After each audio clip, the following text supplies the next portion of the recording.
How Venice Turned a Swamp into the World's Most Powerful Commercial Empire. When you think of Venice today, you picture romance. You see couples gliding down quiet canals in gondolas, drinking wine to the sound of accordion music, surrounded by slowly sinking Renaissance palaces. It is a beautiful, harmless, dying city. But 1,000 years ago, Venice was not harmless. It was the most ruthless, terrifying, and hyper-efficient corporate monopoly on the planet. Forget kings, forget knights, forget divine right. Venice was an empire built entirely on profit. How did a group of desperate refugees fleeing into a malaria-infested, muddy lagoon with no farmland, no stone, and no fresh water manage to conquer the global economy? They didn't do it with massive land armies. They did it with contracts, compound interest, and a terrifying naval machine. Long before modern corporations had assembly lines or hostile takeovers, the Venetian Republic was mass-producing warships in a massive industrial complex called the Arsenal. Using standardized parts, they could build, rig, and launch a fully armed war galley in a single day. And they used that fleet to completely monopolize the most valuable commodities on Earth: spices and silk. By ruthlessly controlling the choke points between Europe and the East, Venice became the Amazon of the medieval world. If a king in England or a duke in France wanted pepper, sugar, or glass, they paid the Venetian price, or they got nothing. This is the story of how a sinking swamp became a global superpower, how extreme wealth created a terrifying surveillance state, and how a cartel of merchants bought the world, only to lose it all. To understand what Venice became, you have to understand what Venice was at the beginning. Nothing. Not nothing in the poetic sense. Literally nothing. A flat, gray, wind-scoured lagoon on the northern Adriatic coast of Italy. A place where the sea was too shallow for deep-hulled ships and too salty to drink. A place where the land was not really land at all. It was a series of low, muddy islands separated by tidal channels, perpetually damp, perpetually smelling of salt and decay. The islands had no stone for building, no soil deep enough to farm, no rivers supplying fresh water. They were, by every reasonable measure of the ancient world, uninhabitable. And yet people came. They came because they were terrified. In 452 A.D., Attila the Hun swept into northeastern Italy and destroyed Aquileia, one of the largest and most prosperous cities in the Roman world. Aquileia had been a city of perhaps 100,000 people, a great trading hub at the head of the Adriatic, surrounded by fertile farmland, connected by Roman roads to every corner of the empire. When Attila arrived, he burned it so thoroughly that it never recovered. The ruins are still there today, mostly buried under farmland, almost entirely forgotten. The survivors fled. Some went inland, but the most desperate, and perhaps the most clever, went the opposite direction. They went toward the water. They crossed the thin coastal strip and waded out into the lagoon, to the islands that nobody else wanted, because nobody else would follow them there.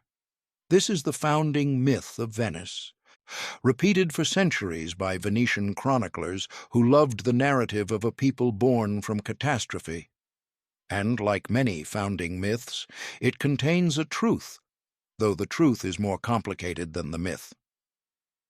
The lagoon was not completely empty before the refugees arrived.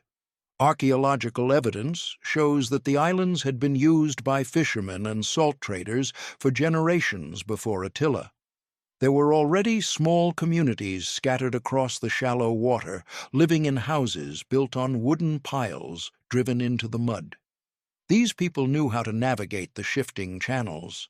They knew where the deeper water ran. They knew how to read the tides. What the refugees from Aquileia, and later from Padua, Concordia, and Altino, brought with them was not just their lives, they brought their wealth, their merchant connections, their Roman legal traditions, their administrative experience. And they brought something else, something more important than any of that, a mindset shaped by catastrophe. When you have lost everything, your city, your farms, your roads, your market connections, your entire physical world, you become ruthlessly pragmatic. Every problem becomes a survival problem. Every relationship becomes transactional. Every opportunity becomes existential. The people who built Venice were not romantic dreamers. They were economic refugees who had learned in the most brutal way possible that the world owes you nothing and that survival depends entirely on being more useful, more clever, and more organized than the people around you. That mindset never left the city. It became the city. The real acceleration of Venetian settlement came not from Attila in 452, but from the Lombard invasion of 568 A.D. The Lombards were a Germanic people who swept into northern Italy and established a kingdom that covered most of the Po Valley, the great fertile plain that had been the agricultural heartland of Roman northern Italy. Unlike the Huns, who raided and moved on, the Lombards stayed. They settled.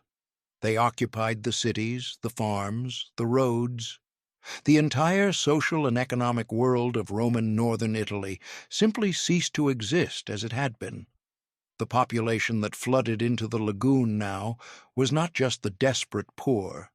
It was the entire social elite of the mainland cities, merchants, lawyers, landowners, bishops, Roman administrators. These were sophisticated, literate, well-connected people. They came in enormous numbers. And they brought everything they could carry. Within a generation, the lagoon islands had real towns. Torcello, on the northern edge of the lagoon, became for a brief period one of the most important commercial cities in northern Italy, a city of perhaps 20,000 people with proper buildings, churches, and established trade routes. The Cathedral of Torcello still stands today, one of the oldest surviving buildings in the Venetian world, rising out of nothing in the middle of the flat marsh, haunting and magnificent, a ghost of the city that preceded Venice itself. But survival in the lagoon demanded adaptation at the most fundamental level. There was no soil, so Venetians could not farm. They had to buy food, which meant they had to sell something. What could people living on muddy islands sell? Salt. The lagoon was naturally rich in salt flats, places where the shallow tidal water evaporated and left behind crystalline deposits. Salt in the early medieval world was not a condiment. It was a technology. It was the only reliable way to preserve food through winter. An army that ran out of salt could not preserve its provisions. A city without salt access faced starvation in winter. Salt was, in the most literal sense, the foundation of civilization. The Venetians began harvesting and trading salt almost from the beginning of their settlement in the lagoon, and through salt they learned the most important lesson in their commercial education, the lesson of the middleman. They did not need to produce the things people wanted. They needed to be between the people who produced those things and the people who needed them. They needed to control the routes, the relationships, and the terms of exchange. The product itself was almost irrelevant.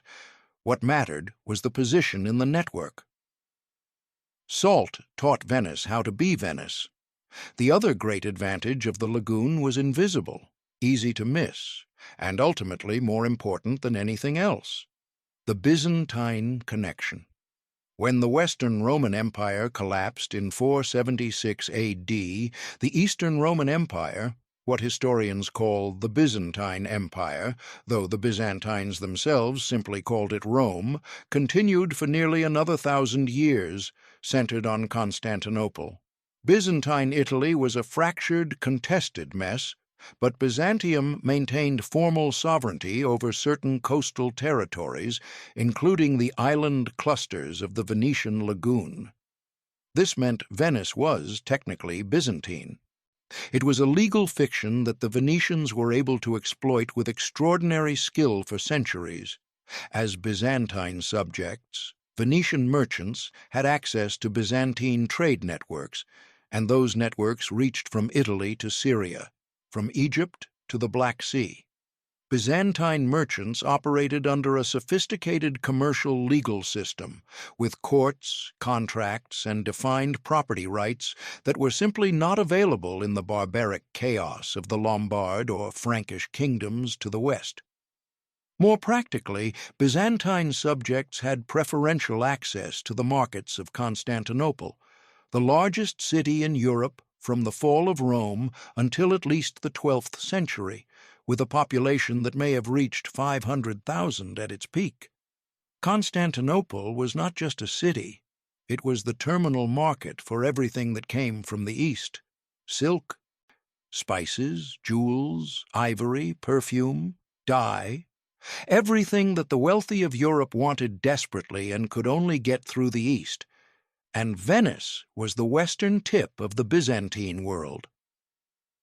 By the late 7th century, the lagoon settlements had coalesced around what would become the city of Venice proper, the Rialto Island cluster in the central lagoon.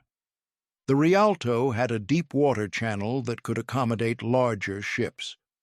It had a central position that allowed control of both northern and southern lagoon access.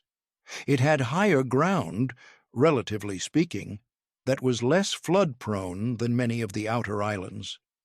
In 697 A.D., according to later Venetian tradition, the settlements of the lagoon elected their first doge from the Latin dux, meaning leader or duke. The first doge was named Paoluccio Anafesto. Whether this is literally true is contested by historians. The earliest sources are sparse and contradictory, but what is not contested is what the act of electing a doge represented: the conscious decision by the lagoon community to constitute themselves as a political entity with unified leadership, capable of acting collectively in their own interest. This was not a monarchy. It was not a dictatorship. It was, from the very beginning, a managed republic, a system designed by merchants to serve merchants, with enough central authority to act decisively and enough distributed power to prevent any single individual from gaining the kind of dominance that would threaten everyone else's commercial interests. Venice had invented corporate governance before corporations existed. Here is a problem that every society in history has had to solve. How do you give someone enough power to lead effectively without giving them so much power that they become a tyrant? Most societies in the medieval world solved this problem by not solving it at all. They accepted that power concentrated in the hands of kings, emperors, or warlords, and they managed the consequences as best they could. The idea that a government could be structurally designed to prevent tyranny, that you could engineer a political system the way you engineer a machine, was not a mainstream medieval concept. Venice solved it, not perfectly, not immediately, and not without serious failures along the way. But Venice eventually produced one of the most sophisticated systems of constitutional government in human history, centuries before any other European state came close, and they did it not out of philosophical idealism, but out of commercial necessity. The early doges were genuinely powerful figures. In the 8th and 9th centuries, the office was essentially hereditary in practice, if not in law, with several prominent families dominating the position for generations. The Orseolo dynasty in the early 11th century produced a doge who expanded Venetian power dramatically into Dalmatia, and the family might have converted the republic into a genuine monarchy. They did not, because the merchant oligarchy would not allow it. The defining tension of early Venetian political history is the struggle between two impulses: On one side, the natural tendency of powerful individuals to accumulate power and turn public office into private dynasty. On the other side, the deeply rooted commercial instinct of the merchant class, who understood that stable property rights, enforceable contracts, and reliable rule of law were worth far more to them than any individual patron. A king might give you a monopoly today and revoke it tomorrow, depending on his mood, his debts, and his political needs. A constitutional system with established commercial law protected your investments permanently, or as permanently as anything could be in the medieval world. The merchants chose the system, and they built it over centuries with extraordinary patience and sophistication. The Doge was not a weak figure. He was the symbolic, diplomatic, and executive heart of the Republic. He sat on the throne in the Palazzo Ducale, the great ducal palace that dominated the edge of the lagoon at the entrance to the Grand Canal. He received foreign ambassadors with ceremony that rivaled any royal court in Europe. He commanded the fleet in person in times of crisis. His death was marked with elaborate state ritual. But the Doge could not, in the mature republic, do very much without permission. He could not open letters addressed to foreign ambassadors without a witness. He could not conduct private conversations with foreign diplomats. He could not leave Venice without the approval of the governing councils. He could not appoint his relatives to important offices. He could not accept gifts from foreign rulers. Or, if he did, the gifts became public property of the Republic. When a Doge died, his administration was subjected to a formal inquisition by a group of auditors called the Inquisitori, who examined every decision he had made, every contract he had signed, every diplomatic exchange he had conducted. If they found evidence of misuse of office, his estate could be fined. His heirs could be held liable. This was not ceremonial. Doges were genuinely prosecuted. The Doge Marino Falier was executed in 1355, beheaded in the courtyard of the very palace where he had ruled, for attempting to use his office to establish a personal tyranny. His portrait in the hall of the Great Council was replaced by a black curtain with an inscription recording his treason. It is still there. The architecture of Venetian government became progressively more elaborate and more cleverly designed over the centuries. At its core was the Great Council, the Maggior Consiglio, which by the 13th century had become the fundamental body of the Republic. All major decisions, the election of senior officials, the passage of major legislation, declarations of war, significant diplomatic treaties, required the approval of the Great Council. Membership in the Great Council was, after 1297, restricted to the established noble families of Venice. This was the act known as the Serrata, the closing, which crystallized the Venetian nobility as a closed hereditary caste and enshrined their names in the Libro d'Oro, the Golden Book. It sounds undemocratic, and by modern standards it was. But within the context of its time and its class, it created something extraordinary, a large, stable, a legally defined governing oligarchy bound by shared commercial interests and a constitutional system that protected those interests collectively. Because every noble family depended on the same legal framework, every noble family had a strong interest in maintaining that framework against anyone, including another noble family, who tried to subvert it. Above the Great Council sat a series of smaller councils and committees, each with defined powers and overlapping jurisdictions. The Senate, the Pregadi, handled foreign policy and major commercial legislation. The Signoria was the inner executive, consisting of the Doge and his 6 councillors.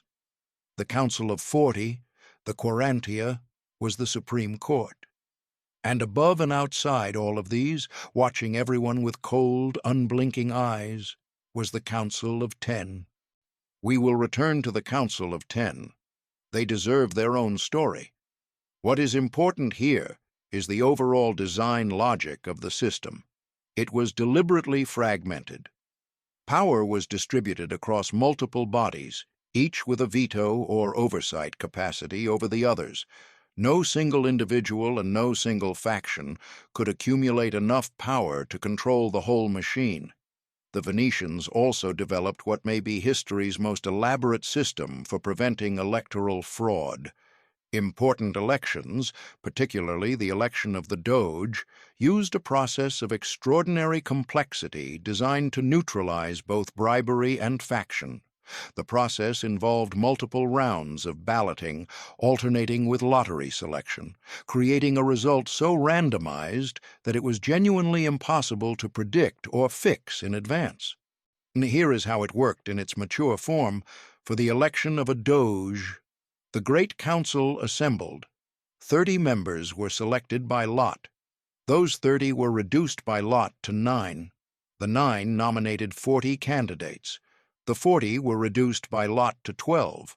The 12 nominated 25. The 25 were reduced by lot to 9. The 9 nominated 45. The 45 were reduced by lot to 11. The 11 nominated 41. And the 41 finally elected the Doge, requiring a supermajority of 25 votes. 10 rounds, 4 lottery selections, 6 nomination rounds, a supermajority at the end. The Venetians were doing mechanism design, engineering political systems with structural properties to prevent corruption. 6 centuries before anyone used the term. It is almost unbelievable. It is also genius. The lottery rounds made it impossible to organize a faction in advance because you could not predict who would be participating at each stage. The nomination rounds ensured that the final candidates were genuinely prominent and qualified. The supermajority at the end required broad consensus. The Venetians were doing something that political scientists today call mechanism design.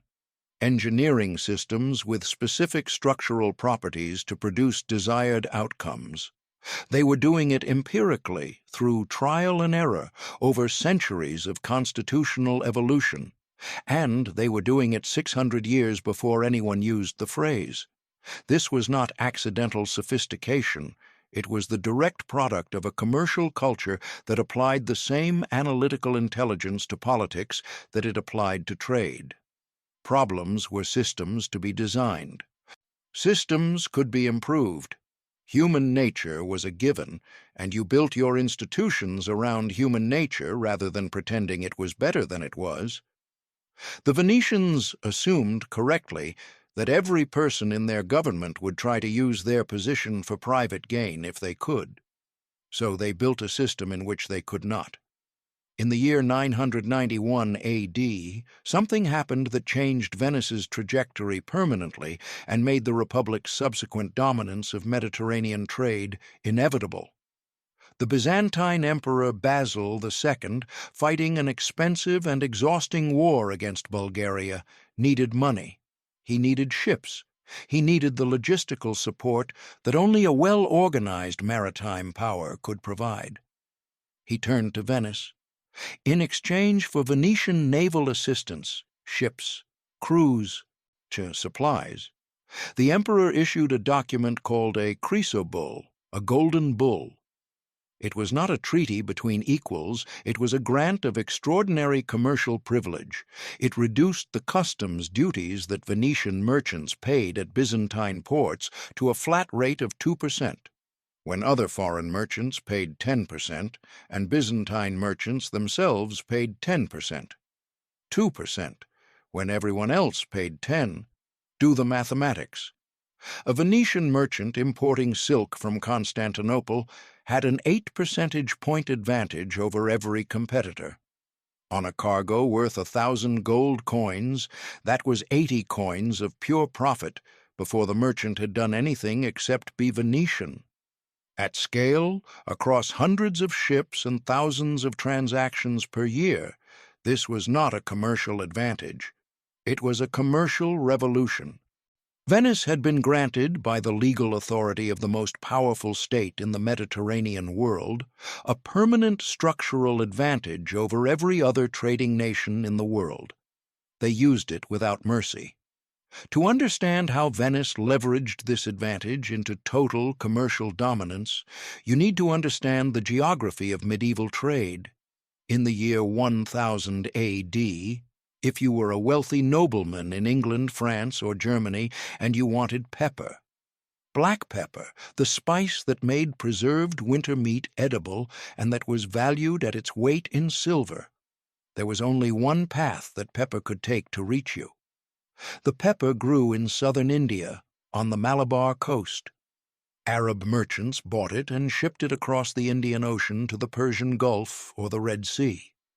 There it transferred to Arab or Byzantine intermediaries who carried it overland or by sea to the eastern Mediterranean ports. From those ports it was loaded onto ships for the journey west. The only ships capable of making that journey reliably, in sufficient volume, with the financial and logistical infrastructure to handle the trade at scale, were Venetian. From Venice the pepper went north through the Alpine passes to Germany, France, England, and Scandinavia. At every step of that journey from Venice northward, Venetian merchants or their agents controlled the terms of sale. There was no alternative route. There were no competing networks of comparable scale and reliability. Venice was not the best option for getting Eastern goods to Western Europe. It was, for most of the medieval period, the only option. This is what a monopoly actually looks like, not a legal document saying only Venice may trade. Reality itself, geography, infrastructure, relationships, financial scale, conspiring to make every other route impossible. The commercial instruments that Venice developed to manage this trade were as revolutionary as the trade itself. The most important was the commenda, a contractual innovation that may have originated with Arab merchants, but that Venice refined and deployed at massive scale starting in the 10th century. Here is how the commenda worked. A wealthy merchant, too old to travel or simply unwilling to risk his life at sea, had capital. A young, capable, and ambitious merchant had skill and energy but no capital. The commenda brought them together. The wealthy partner contributed the capital, the money to buy the goods and fit out the ship. The traveling partner contributed his labor and his risk. He was the one going to sea, facing storms, pirates, and disease. When the voyage completed, if it was profitable, the profits were divided. If the wealthy partner had contributed all the capital, he typically took 75% of the profits and the traveling merchant took 25%. If both partners contributed capital, the split was more equal. The critical innovation was what happened if the voyage failed. The traveling merchant's liability was limited to whatever capital he himself had invested. The wealthy partner bore the full loss of his capital if the ship sank or the goods were stolen.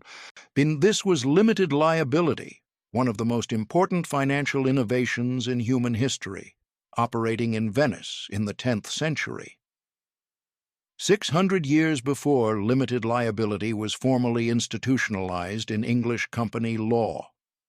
The Venetians developed sophisticated marine insurance, spreading the risk of lost cargoes across multiple investors. They developed complex loan instruments, the prestito, that look remarkably like modern bonds, fixed-interest government debt securities that could be bought and sold in secondary markets. They developed double-entry bookkeeping, or at least they were among the earliest European users of the technique, which allowed for the kind of precise accounting that large commercial enterprises require. They developed the system of the galere da mercato, the great merchant galleys, which were not privately owned vessels, but government ships built in the arsenal, chartered to private merchant syndicates through a competitive bidding process, and dispatched on fixed scheduled routes to the major trading destinations: Alexandria, Beirut, Constantinople, the Black Sea ports, England, Flanders. This is extraordinary. The Venetian state was running what amounted to a scheduled container shipping service in the 13th century. Ships departed on fixed dates, following fixed routes, with standardized cargo arrangements under government regulation. Private merchants booked cargo space in advance. Insurance rates were published. The system was reliable enough that merchants could make long-term commitments based on the certainty of the shipping schedule. The modern shipping container revolutionized global trade in the 1960s by standardizing cargo handling and reducing uncertainty. Venice was doing the conceptual equivalent of this in the 1200s. The Rialto market, which sat at the center of the Grand Canal on the main island cluster, was the commercial heart of this system, and it was unlike anything else in the medieval world. At the Rialto, you could buy or sell almost anything. Physical goods were traded at the market stalls and warehouses that lined the canal, but what made the Rialto unique was what happened in the loggia, the covered arcade where merchants gathered to conduct financial transactions. Letters of credit changed hands, written instruments promising future payment that eliminated the need to physically transport gold across dangerous roads.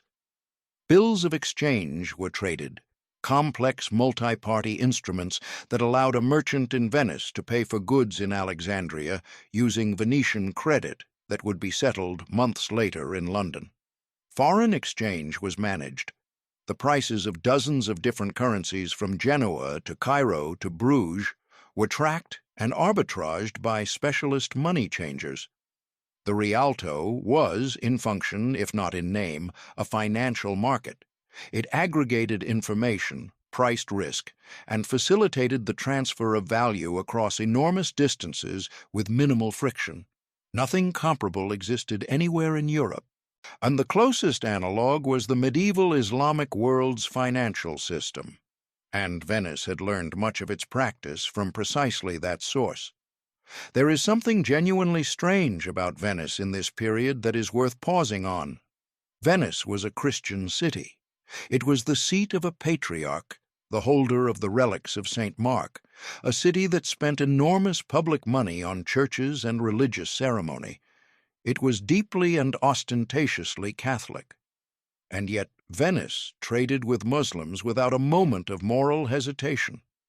It sold timber, iron, and shipbuilding supplies to Egypt and Syria, materials that could and did end up in Islamic fleets fighting crusaders, when the Pope explicitly prohibited this trade. It maintained commercial treaties with the Fatimid Caliphate of Egypt, the Seljuk Sultanate, and the Ottoman Turks at various points, regardless of the religious politics of the moment.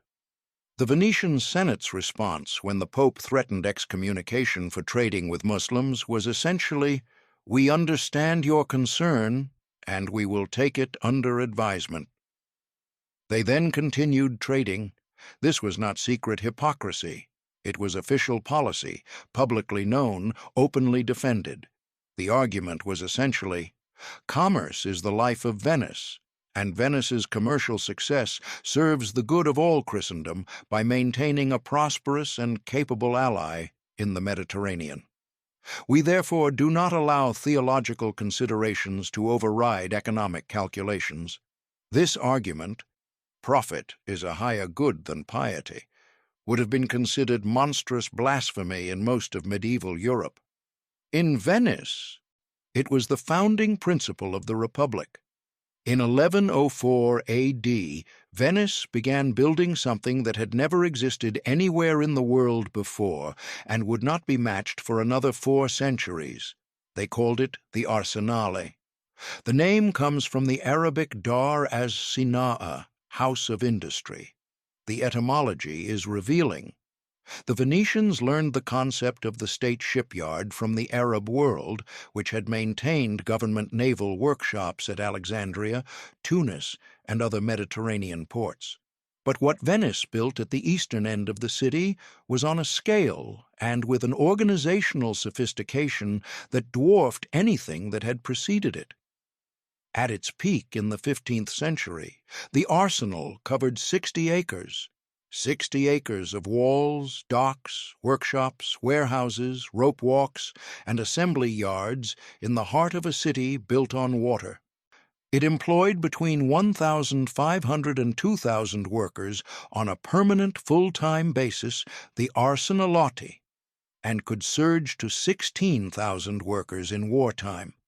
But the size was not the remarkable thing. The remarkable thing was the system. To understand what made the arsenal revolutionary, you need to understand how ships were built everywhere else in the medieval world. Everywhere else, a ship was a craft object. A master shipwright designed it, and a team of craftsmen built it from keel to masthead as a single custom project. Every ship was different. Every ship required the shipwright to make hundreds of individual decisions about dimensions, proportions, and materials. The process was slow, expensive, and dependent entirely on the skill and availability of individual master craftsmen. A city that needed a war fleet had to find master shipwrights and give them time, months or years, to build the ships. In a military emergency, there was simply no way to rapidly expand naval capacity. You built ships at the pace individual craftsmen could build them, and that was that. Venice changed this completely.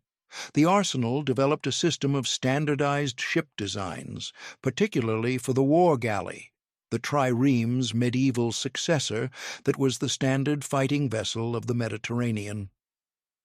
Rather than each ship being individually designed, the arsenal produced galleys to fixed specifications. The hull dimensions, the oarlock positions, the mast placement, the rigging configuration, all were standardized to precise measurements. This meant that the components could be prefabricated: frames, planks, oars, masts, yards. Gunsails, rigging, all could be manufactured in advance, to standard dimensions, stored in the arsenal's warehouses, and assembled when needed. What the arsenal had invented, without ever using the term, was the assembly line. Here is the account of Henry III of France, who visited the arsenal in 1574 and was given a demonstration of Venetian naval production. He arrived at noon.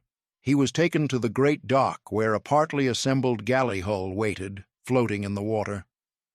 Over the next hour, as he watched, barges moved alongside the hull. Workers streamed aboard.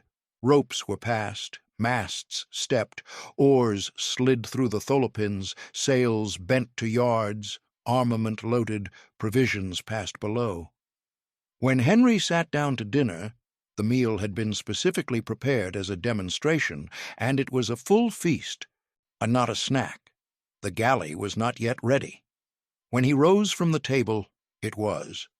A fully armed, fully equipped, sea-ready war galley had been assembled from prefabricated components in the time it took to eat lunch. This was not a trick. This was standard production capacity.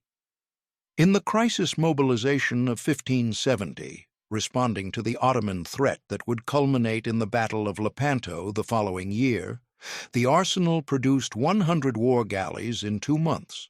100 ships in 2 months from a facility that occupied 60 acres in the center of a city. No other power in the Mediterranean world could do this. No other power in the world could do this. The organizational achievement that made this possible was as impressive as the physical infrastructure. The arsenal was not just a factory. It was a complete vertical integration of the entire naval supply chain. The arsenal owned forests in the Croatian hinterland where timber was harvested. It had its own rope walks, long, narrow buildings where hemp fibers were spun into the enormous ropes needed for ship rigging. It had its own sail-making workshops, its own smithies for ironwork, its own tar and pitch works for waterproofing. The arsenal also maintained a permanent inventory of partially completed hulls, keels laid, frames set, hulls planked, that could be completed and equipped very rapidly when needed. In peacetime, you built as many hulls as you could afford to build, then stored them in the dry docks. In wartime, you completed them on the assembly system at astonishing speed. This was capital-intensive and required significant upfront investment. The Venetian state was willing to make that investment because the state understood, in a way that no other medieval state did, that naval power was commercial power. The arsenal was not a military expense. It was an investment in the protection of trade routes that paid for the arsenal and everything else 10 times over. The social world of the arsenal was as distinctive as its production methods. The arsenalotti, the arsenal workers, were a hereditary workforce. Sons followed fathers into the arsenal. Positions were passed down through families. The arsenalotti had special legal status.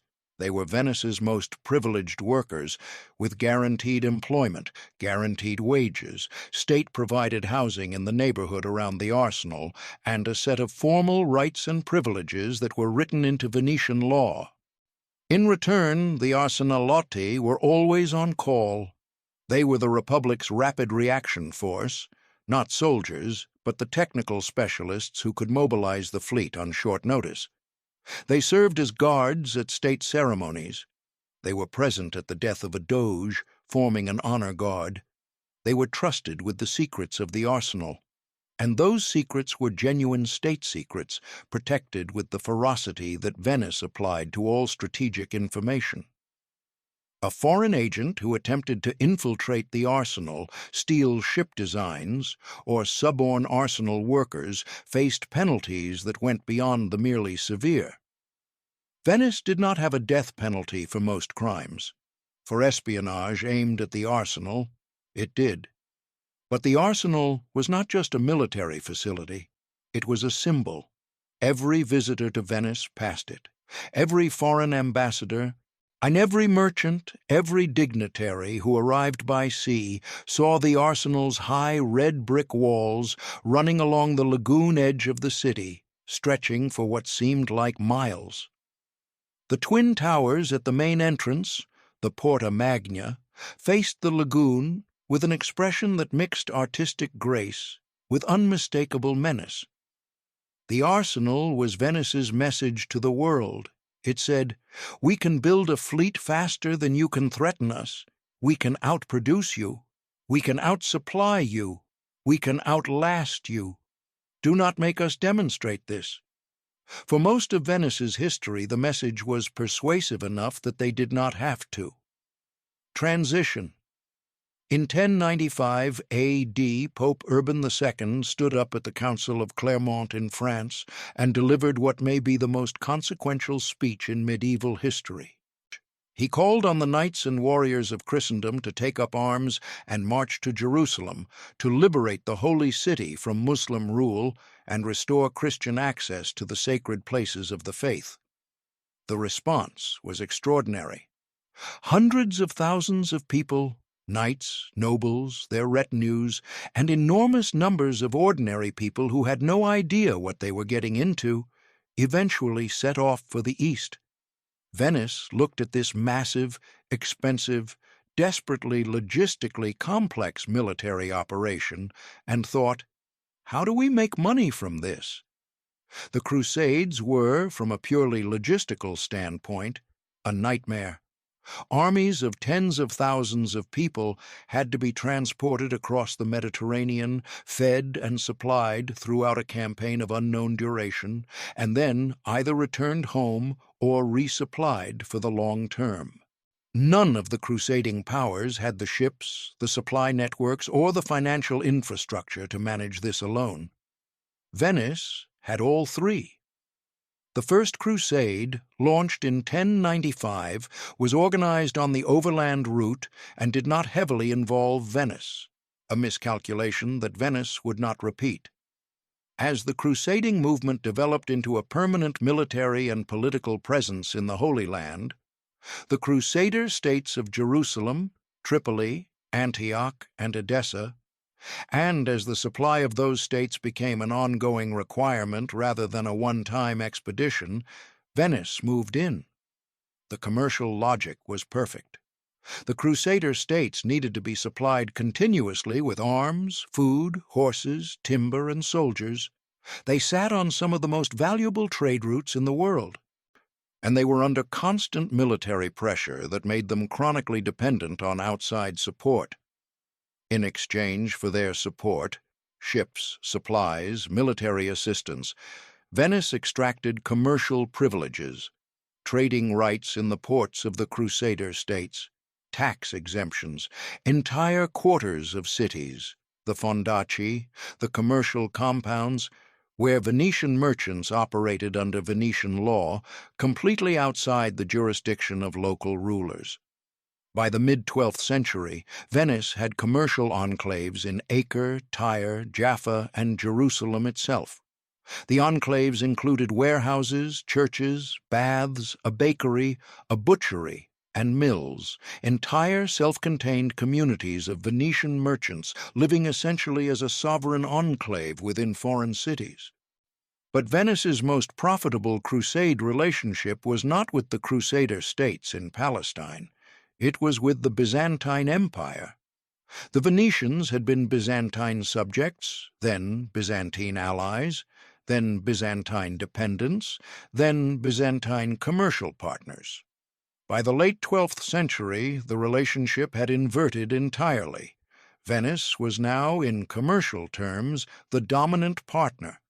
The Chrysobull of 1082, issued by Emperor Alexios I as payment for Venetian naval assistance against the Normans, had given Venetian merchants trading rights across the entire Byzantine Empire at even lower customs rates than the 991 grant, effectively duty-free trade throughout the richest empire in the Mediterranean. Byzantine merchants were losing their own domestic market to Venetian competition. Byzantine nobles were watching Italian merchants, Venetians above all, but also Genoese and Pisans, grow phenomenally rich on trade that should have been Byzantine. In 1171, Emperor Manuel I Komnenos acted. He expelled all Venetians from Constantinople, tens of thousands of merchants and their dependents, confiscated their goods and ships, and arrested those who could not escape fast enough. The value of confiscated Venetian property was enormous. The economic shock to Venice was severe. Venice mobilized a fleet and prepared for war. The expedition failed. Disease wrecked the fleet before it could engage. But the insult was not forgotten. Venice remembered everything, and Venice was patient. In 1198, a new pope, Innocent III, called for a new crusade, the Fourth Crusade. This expedition was to be aimed at Egypt, the real power center of Muslim control in the Middle East, far more strategically important than Jerusalem itself. The Crusade leaders recognized that capturing Jerusalem was meaningless as long as a powerful Muslim state in Egypt could retake it at will. To get an army to Egypt, you needed ships, and the only people who had enough ships were the Venetians. The Crusade leaders sent envoys to Venice in 1201 to negotiate transport. The Doge at the time was Enrico Dandolo, an extraordinary figure who was in his mid-80s, nearly completely blind, and who had personally witnessed the humiliation of 1171 when the Byzantines seized Venetian property and imprisoned Venetian merchants. Whether Dandolo's subsequent actions were driven by calculated Venetian commercial interest or by personal vengeance for the events of 1171 is a historical debate that has never been fully resolved.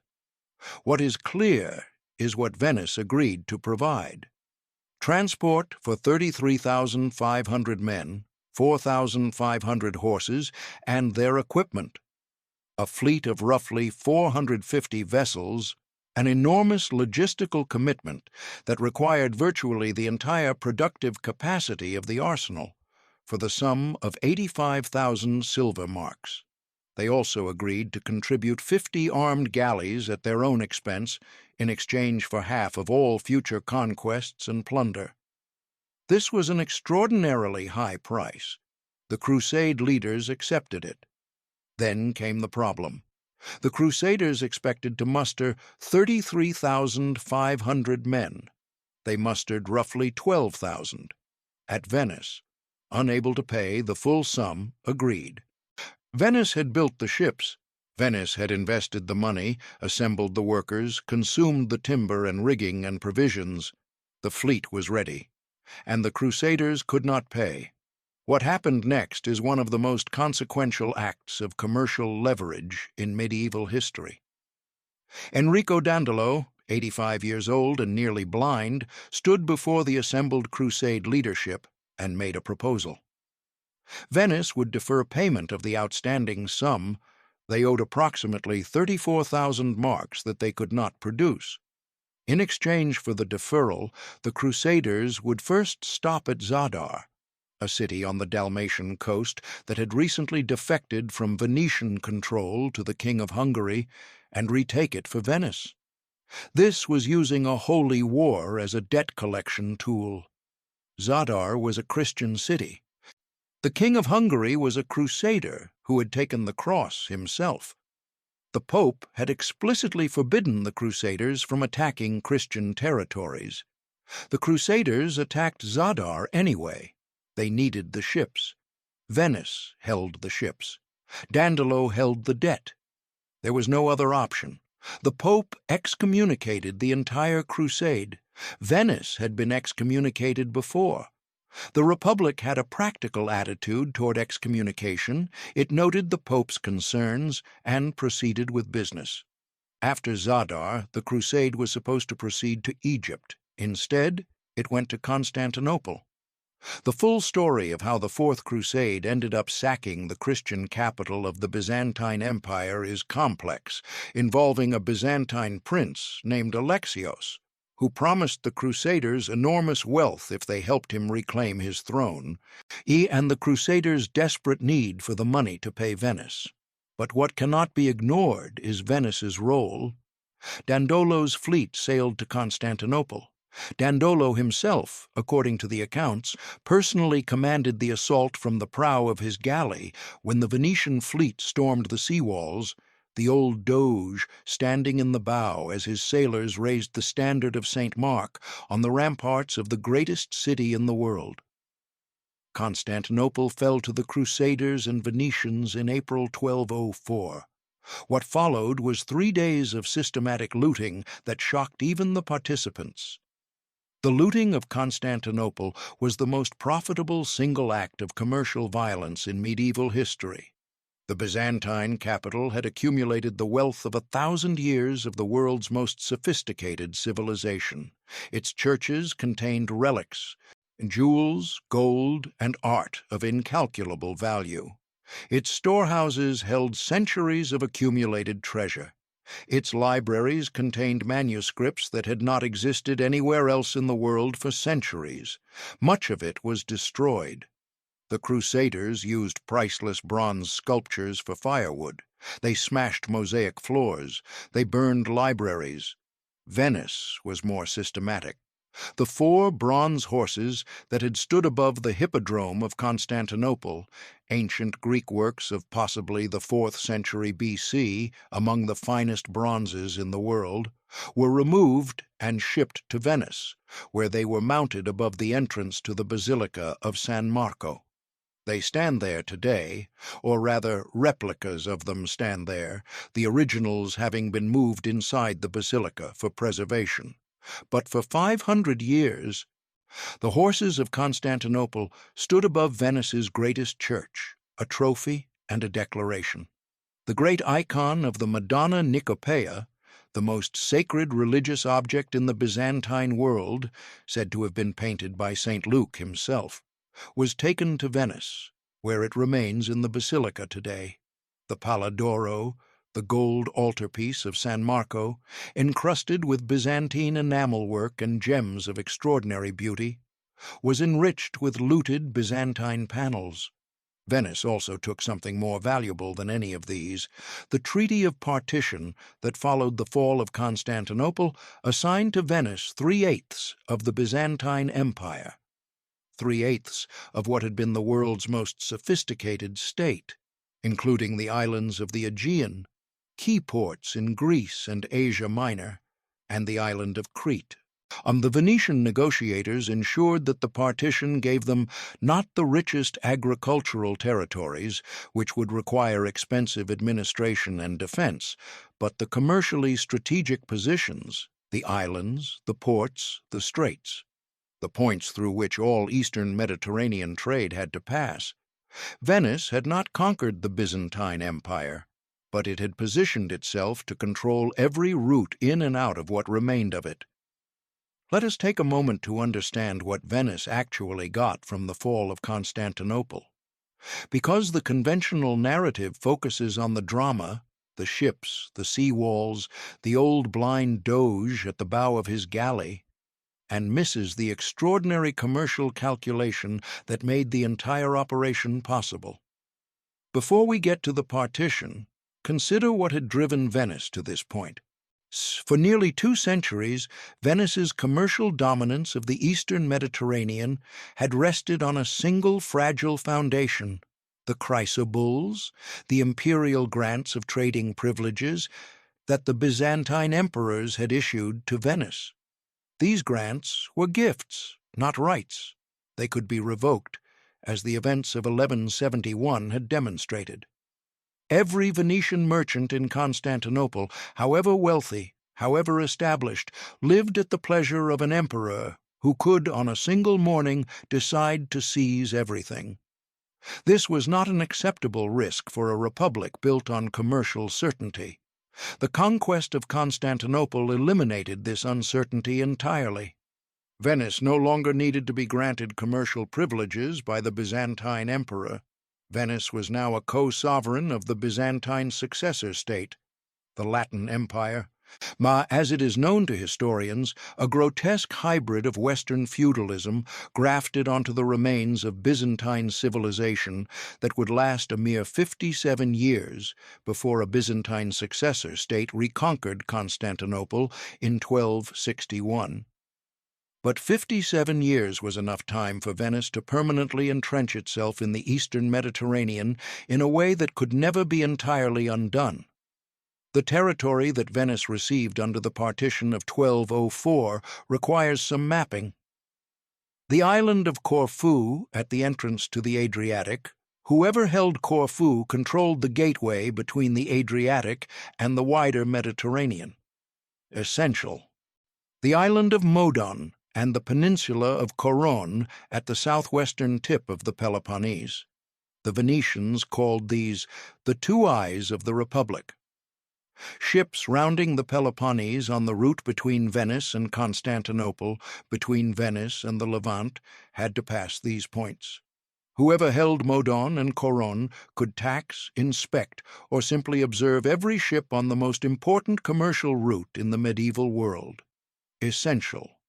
Negroponte, the island of Euboea, commanding the central Aegean and the straits leading to the Black Sea. Essential. The island of Crete, the largest island in the eastern Mediterranean, sitting athwart the sea routes between the Levant and the western Mediterranean. A fortress island with a magnificent harbor at Candia, today's Heraklion, that could shelter an entire fleet. Crete became the most important Venetian overseas possession and remained Venetian for over 4 centuries, until the Ottomans took it in a 25-year war that ended in 1669. These were not random acquisitions. They were the carefully selected control points of the medieval Mediterranean, the gates through which commerce had to pass. The Venetian negotiators at Constantinople in 1204 had an extraordinarily precise understanding of Mediterranean commercial geography, and they used it to extract precisely the positions that would maximize leverage rather than simply taking the richest-looking territories. There is a phrase that appears in modern business writing: first mover advantage. The idea that being the first to establish a dominant position in a market creates advantages that compound over time, making it progressively harder for competitors to challenge you. Venice's occupation of the eastern Mediterranean's strategic choke points was first-mover advantage operating at the level of geography. Once you hold Modon, Coron, Corfu, and Crete, once you have garrisoned them, fortified them, connected them with your commercial network, your competitors face an essentially impossible task. They cannot simply match you, they have to dislodge you, which requires a military effort that none of them can afford for long enough to succeed. For most of the 13th and 14th centuries, no one was capable of that effort. Venice's eastern Mediterranean commercial empire was secure. The administration of this empire was itself a remarkable commercial innovation. Venice did not govern its overseas territories the way kings governed provinces. It did not send out nobles to rule as local lords with hereditary rights and military followings. It sent out officials, civilian administrators, typically from the Venetian noble class, appointed for fixed terms of 2 or 3 years, paid a salary, required to submit detailed reports to Venice, and subjected to rigorous financial audits when they returned. The officials were followed by inspectors, the syndici, whose job was to investigate complaints about the administration and assess the official's performance. An official who had enriched himself at the Republic's expense faced serious consequences. This was, again, mechanism design applied to colonial administration. Venice understood that any official sent to a lucrative and distant territory would be tempted to use their position for private gain. The solution was not to find officials of exceptional virtue.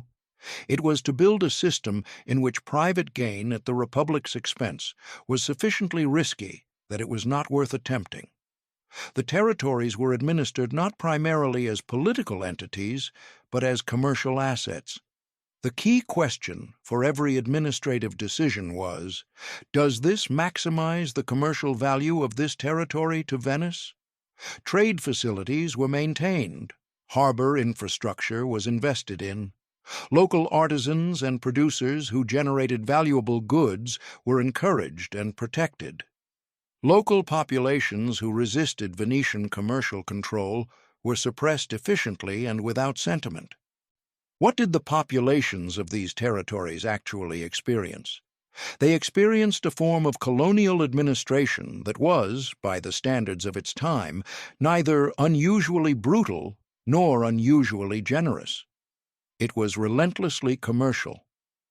Venice was not particularly interested in converting its colonial subjects to a different religion or in imposing a different language or culture. Venice was interested in maintaining the conditions necessary for profitable trade. If those conditions required leaving local institutions intact, local laws, local customs, local ruling families who could be bought or co-opted, Venice left them intact. If those conditions required the suppression of revolt, and revolts occurred regularly in Crete, in Corfu, in Cyprus, Venice suppressed them with professional military force, not with particular ferocity, but with the decisive efficiency of an organization that simply could not afford to have its investments disrupted.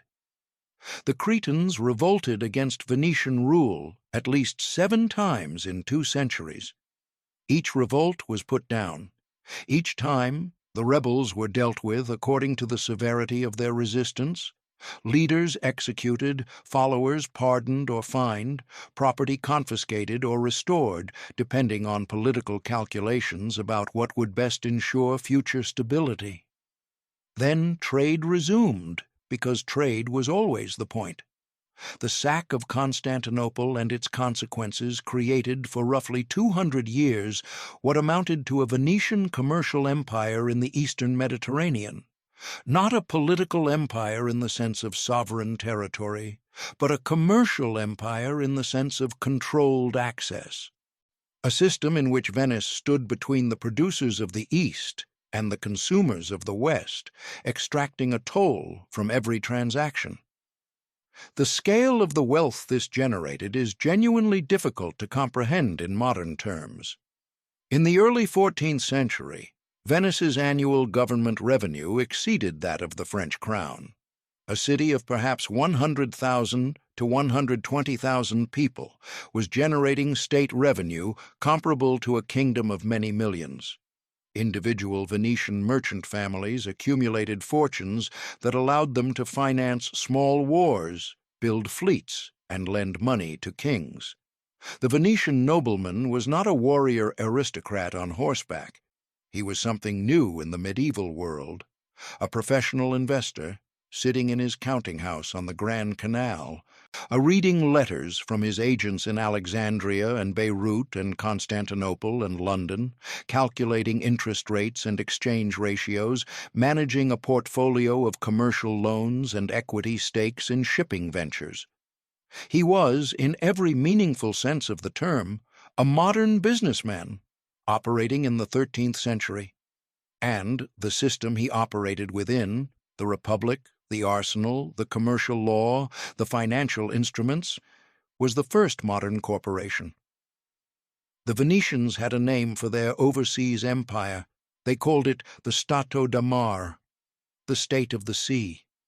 It is a beautiful phrase, evocative, poetic, suggesting something organic and natural. A state that grew from the water, that breathed with the tides, that existed in permanent relationship with the sea. The reality was more systematic than the poetry. The Stato da Mar was not a poetic accident. It was a deliberately designed commercial infrastructure, built piece by piece over 2 centuries of strategic acquisition, maintained at enormous expense, and governed with the same analytical precision that Venice applied to everything else. Let us trace how it was built. The foundations were laid at Constantinople in 1204, as we have seen. But the Stato da Mar was not simply the territories Venice acquired in the partition. Over the course of the 13th and 14th centuries, Venice added to and modified its overseas holdings through a combination of purchase, conquest, marriage alliance, and the opportunistic exploitation of the political instability that surrounded the dying remnants of Byzantine civilization. The island of Crete, which Venice had received in 1204 but had to actually conquer from the Genoese who had arrived there first, was the crown jewel of the system. The Venetians spent 20 years and enormous resources subduing Cretan resistance and establishing their administration. They divided the island into feudal districts, settled Venetian noble families as landholders, creating a colonial aristocracy that would remain in place for over 400 years, and established Candia as a major commercial port and administrative center. Crete produced excellent wine, the Malmsey and Malvasia that appear in Shakespeare and in countless medieval commercial records, and olive oil and grain. But its commercial value lay primarily in its strategic position, a fortress island that could shelter the Venetian fleet, supply long-distance voyages, and control access to the Levant ports. The island of Cyprus followed a different path into Venetian control. Cyprus had been a Crusader kingdom since Richard I of England sold it to the Templars in 1191, and it subsequently became the personal kingdom of Guy of Lusignan. For nearly 3 centuries, the Lusignan family ruled Cyprus as a Catholic kingdom in the middle of the eastern Mediterranean, maintaining commercial relations with everyone: Venice, Genoa, the Crusader states, the Byzantine successor states, the Mamluk Sultanate of Egypt. Venice had maintained a commercial presence in Cyprus throughout this period, with a fondico in Famagusta, the great harbor on the eastern coast that was, in the 14th century, one of the wealthiest commercial cities in the Mediterranean. And the Genoese had a rival presence, and the competition between Venetian and Genoese merchants in Famagusta was fierce enough to produce occasional street violence.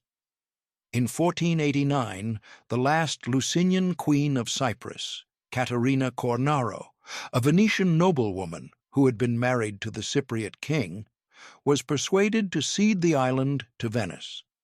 The persuasion involved a combination of financial inducements, diplomatic pressure, and the implicit threat that Venice could make her position untenable if she refused. Caterina accepted, was given a comfortable retirement in a Venetian villa on the mainland, and Cyprus became formally Venetian.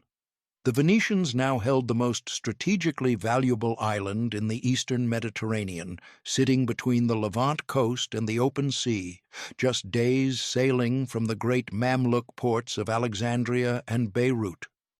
The Stato de Mar, at its greatest extent in the late 14th century, was a series of dots and lines across the map of the eastern Mediterranean.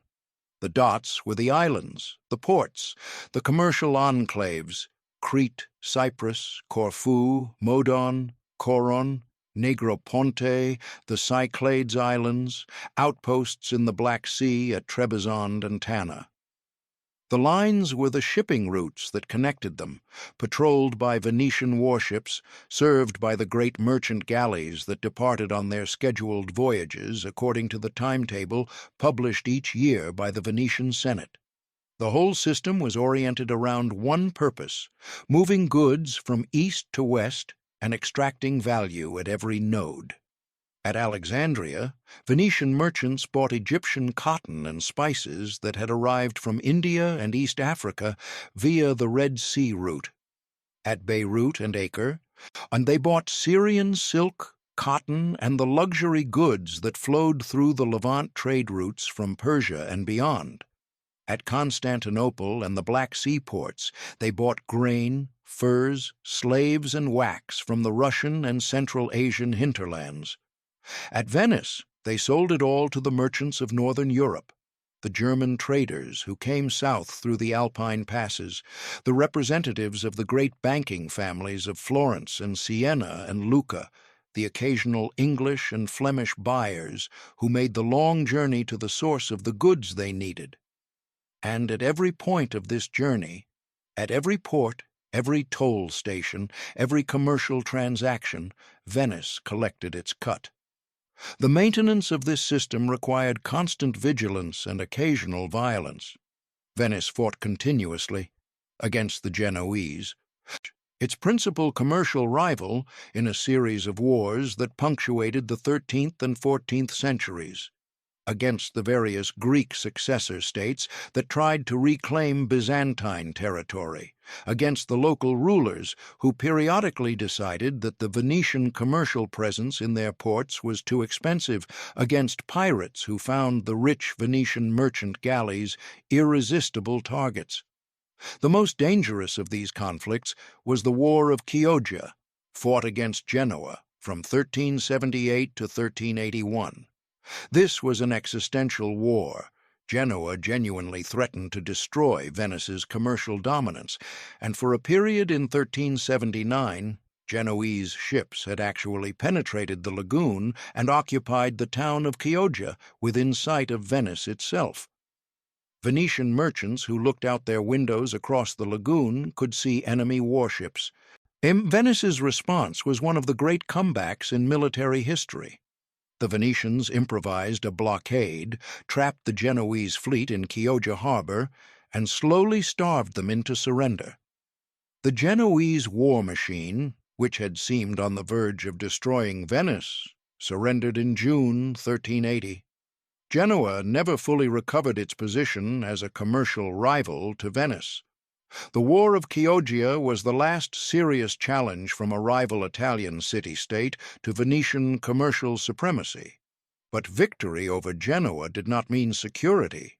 It meant in many ways a more dangerous kind of challenge, because after 1380, Venice's enemies were no longer Italian city-states of roughly comparable scale.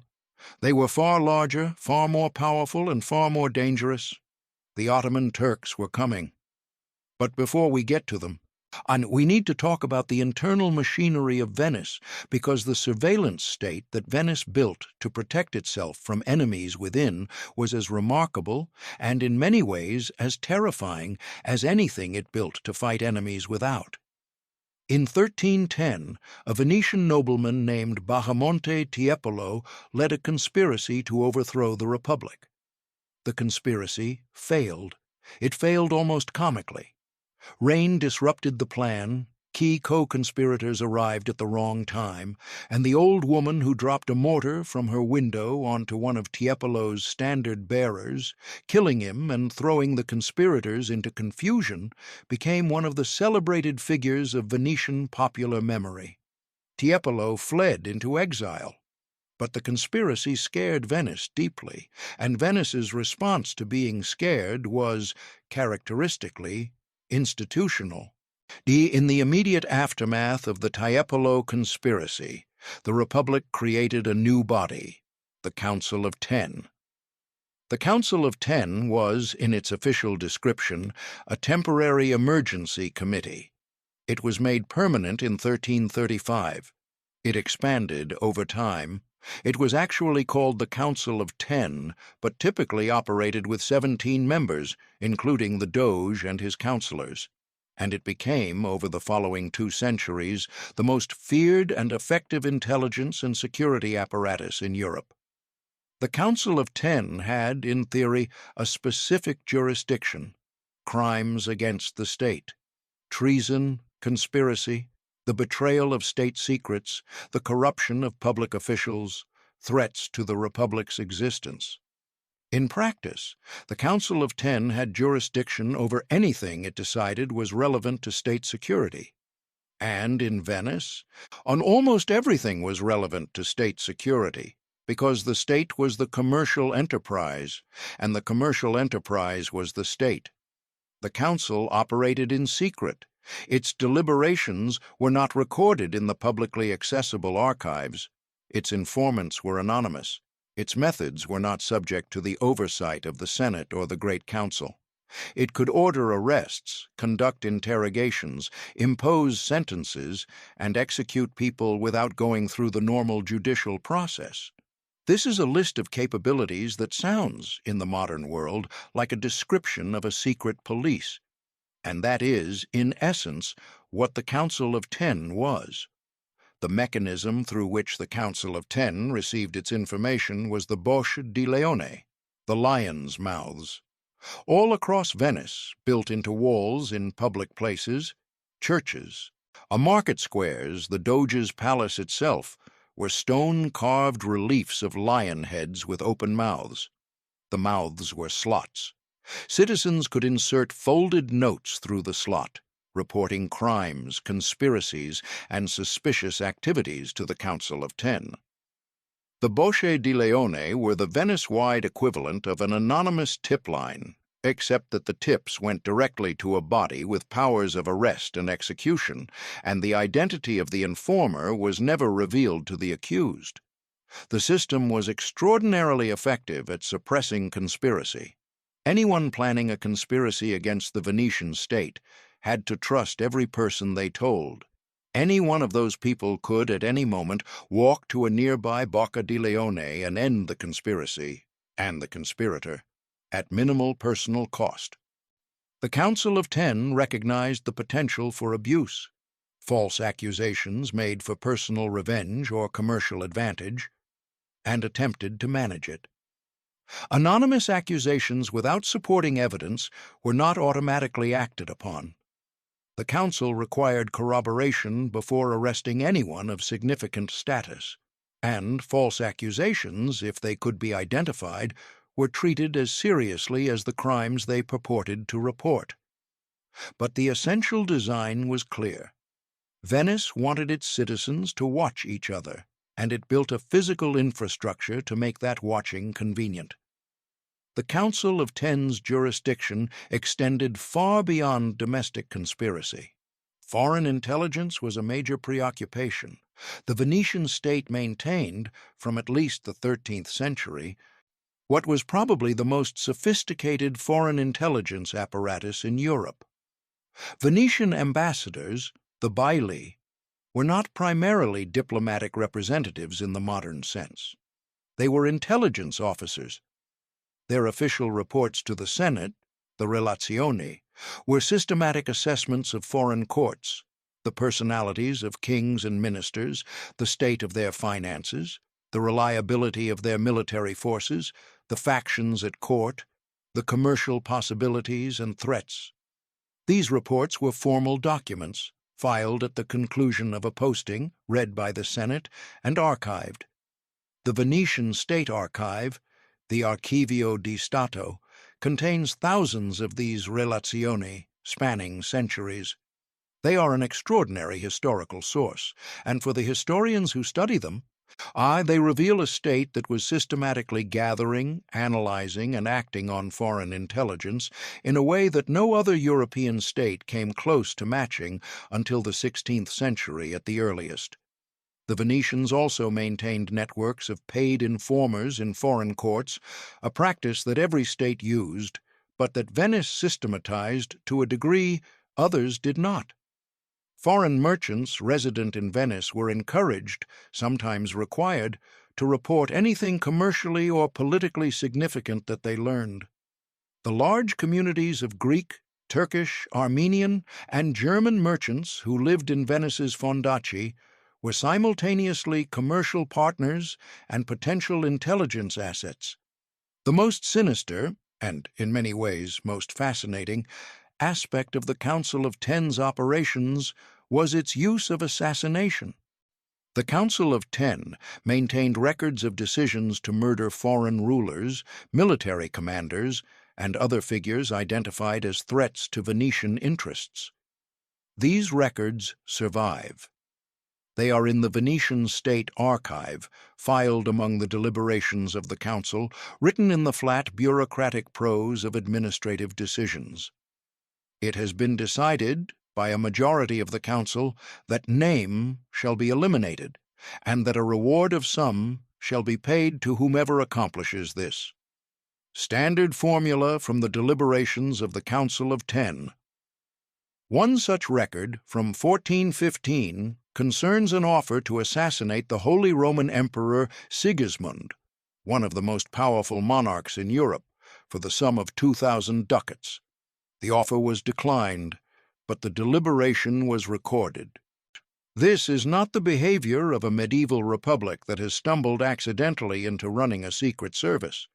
This is the behavior of a state that has made a rational decision to maintain assassination as a policy tool, has institutionalized it within its bureaucracy, has set up a system for evaluating when to use it, and keeps records of its use for future reference.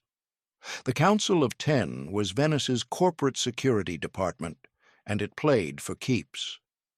There is a paradox at the heart of Venetian political culture that the Council of Ten exemplifies perfectly. Venice was, by the standards of the medieval and early modern world, a remarkably free society. There was no single autocrat who could imprison or kill citizens on a whim.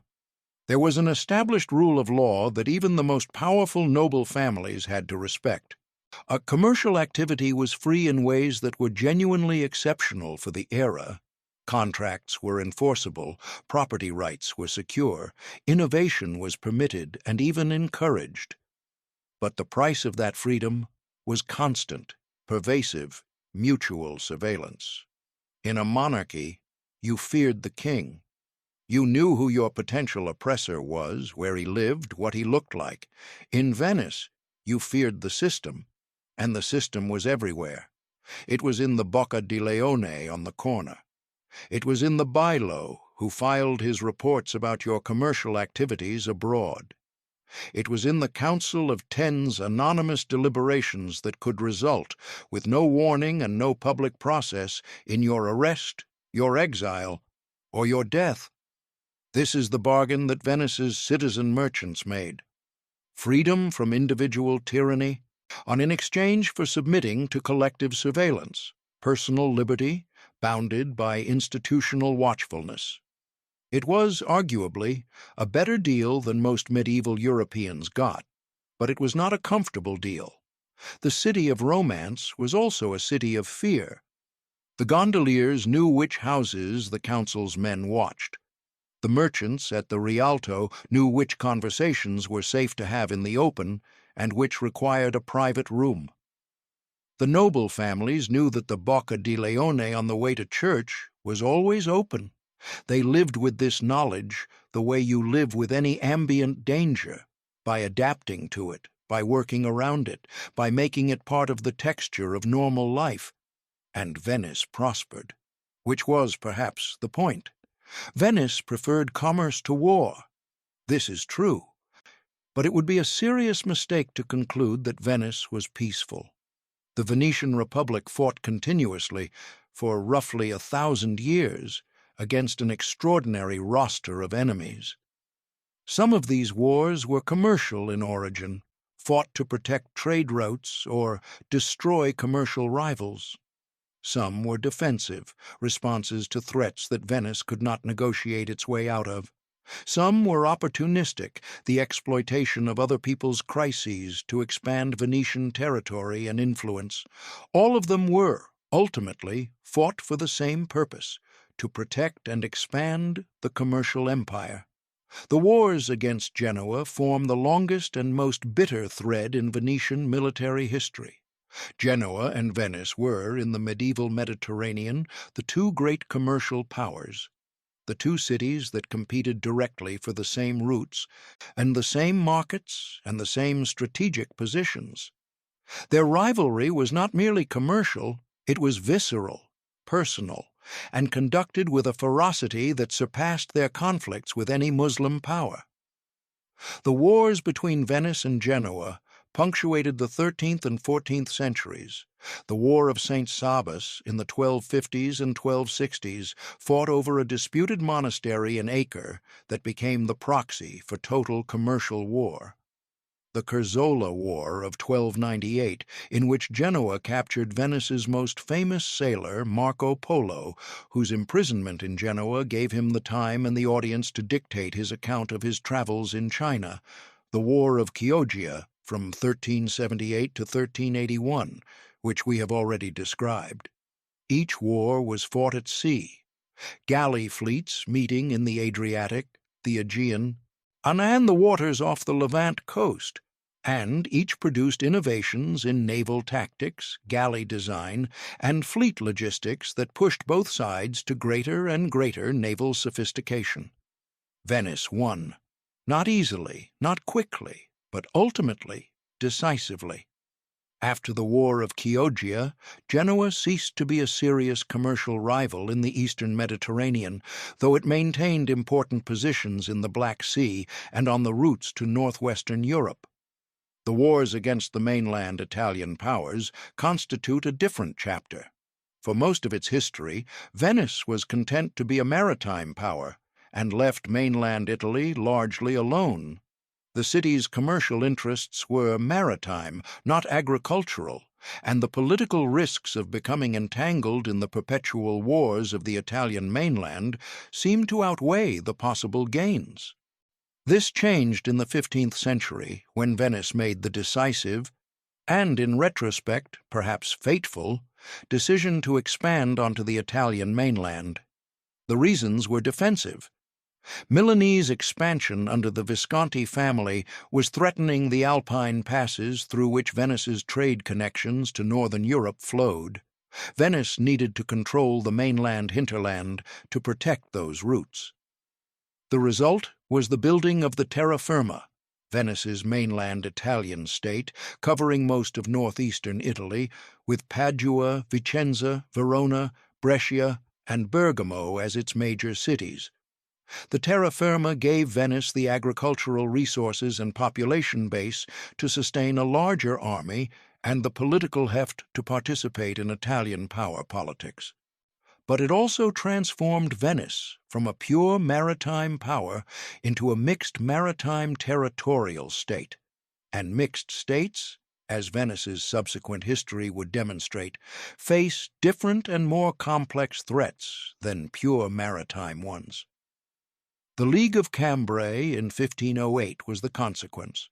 Pope Julius II, alarmed by Venetian territorial expansion on the mainland, organized a coalition that included the Holy Roman Empire, France, Spain, and virtually every Italian state, united by the single purpose of destroying Venice's mainland empire. The coalition, struck in 1509, At the Battle of Agnadello, the Venetian mainland army was shattered. The mainland cities fell one after another to the advancing coalition forces. Within weeks, Venice had lost virtually everything it had built on the mainland over the previous century. And the Venetian response to catastrophe was, as it always was, analytical and systematic. The Senate recognized that the terra firma army had been poorly organized, poorly led, and dependent on mercenary captains whose loyalty was commercially negotiable.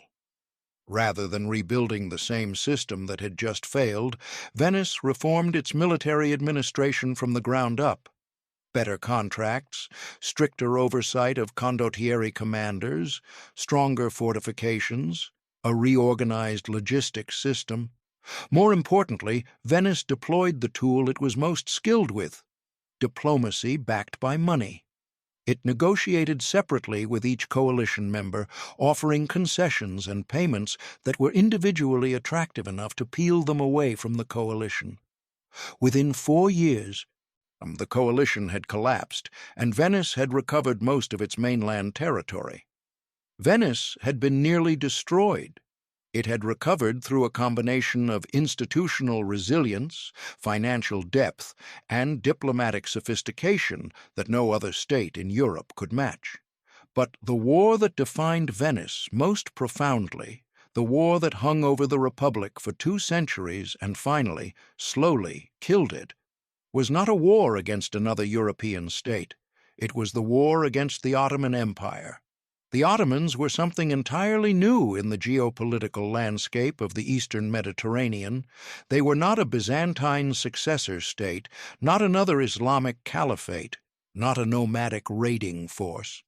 They were a sophisticated, centrally organized, militarily innovative imperial power with the administrative capacity to govern enormous territories and the financial resources to sustain long, expensive military campaigns. They were, in many respects, Venice's closest institutional counterpart.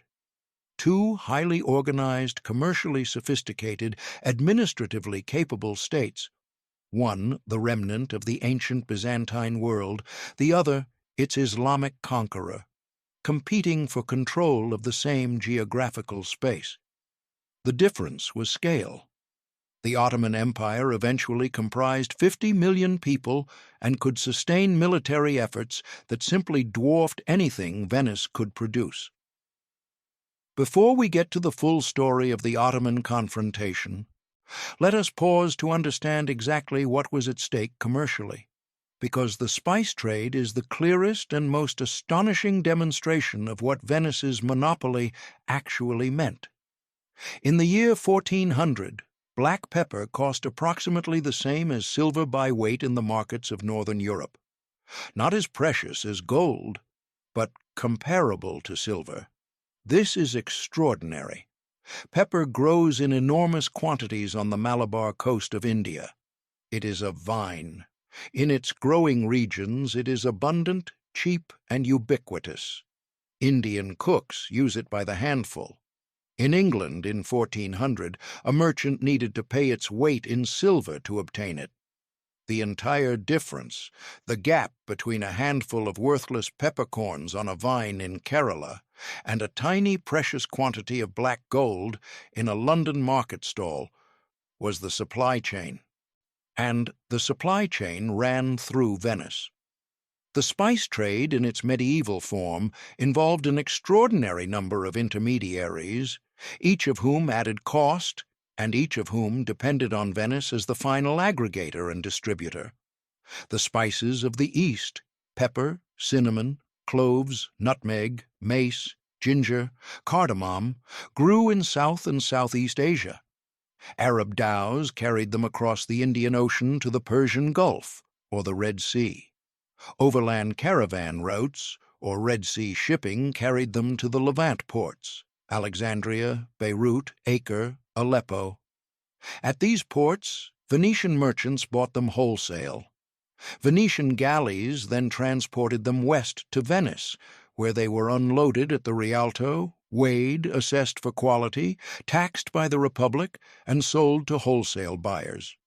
Those buyers, primarily German merchants from the great cities of southern Germany who came to Venice each year for the trading season, carried them north through the Alpine passes to the distribution networks of Central and Northern Europe. At every step, the cost increased. Arab transport costs, Levantine merchant markups, Venetian shipping costs and profit margins, Venetian export taxes, German merchant transport and profit margins. By the time the pepper reached London or Antwerp, it had been through 8 or 10 sets of hands and had increased in price by perhaps a factor of 10 from what the Venetians paid in Alexandria. Venice controlled the most important step, the trans-Mediterranean leg. Not because it was the only technically possible route, but because it was the only commercially organized route. The Venetian merchant galley system, the standardized ships, the scheduled departures, the marine insurance, the commercial law, reduced the transaction costs and risks of trans-Mediterranean trade to the minimum achievable. No other carrier could match the combination of reliability, scale, and financial sophistication that Venice offered. The revenues this generated for Venice were extraordinary. Historians who have studied the Venetian state finances in the 14th and 15th centuries estimate that customs revenues from the spice trade alone, the duties paid on spices as they passed through Venice, constituted a very large fraction of the Republic's total government revenue. Some estimates suggest the figure was as high as 1/3 of all revenue in peak years. Beyond the customs revenues, the private profits of Venetian merchant families engaged in the spice trade were enormous. The great Venetian commercial families of the 14th century, the Grimani, the Contarini, the Corner, the Morosini, accumulated fortunes that funded not just their own businesses, but the operations of the entire Republic. When the Venetian government needed to finance a war or a major naval mobilization, it issued forced loans, the prestiti, requiring wealthy citizens to lend money to the state. The citizens had no choice about lending, but the loans paid interest, and the government was generally reliable about paying that interest. Over time, the prestiti became a genuine bond market, the first serious government bond market in European history, and Venetian citizens traded the bonds in the secondary market at prices that reflected their confidence in the Republic's financial management. This system worked because the commercial wealth underpinning it was real and vast. Venice could borrow from its citizens because its citizens knew the Republic could pay. The Republic could pay because the spice trade was relentlessly profitable. The spice trade was profitable because Venice monopolized the most valuable supply routes in the world. It was a virtuous circle of commercial dominance, and it depended entirely on Venice maintaining control of those routes against all comers. The monopoly was not legal. There was no treaty, no international agreement, and that said only Venice could trade in Eastern spices. The monopoly was practical. It rested on the combination of geographical position, financial infrastructure, political relationships, and commercial expertise that Venice had built over centuries.